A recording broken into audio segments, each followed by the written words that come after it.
这个林志坚今仔日甲桃园市长郑文灿到公庙来参拜，也毋过外界的焦点拢是伊的论文的事件。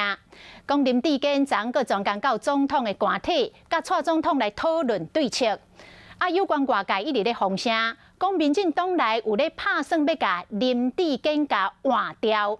林志坚是来澄清讲无这个代志，讲这是国民党咧插议题。那伊的论文，伊会用证据来讲话。上香。校长虔诚拜拜，桃园市长参选人林志坚心内伫咧求啥，无人知。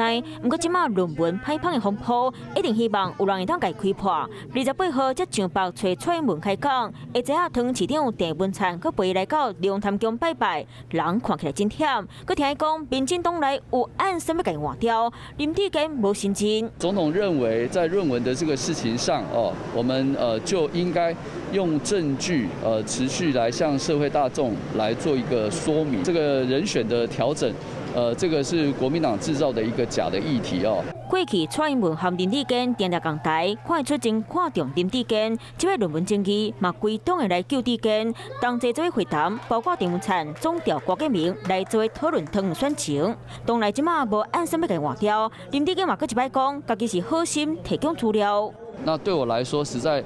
喝心口如一斤啦！老师说，有一个同学，那他原来的论文，有卡关的情况，那希望我能够分享这样的一个资料。不过论文的事件愈来愈烈，林志坚免怎收煞这件代志，摕证据讲话，外界拢等你看。有事没事赶紧转开华视，还没有订阅华视的 YouTube 频道吗？赶紧按赞、订阅、开启小铃铛，我们华视 YouTube 见。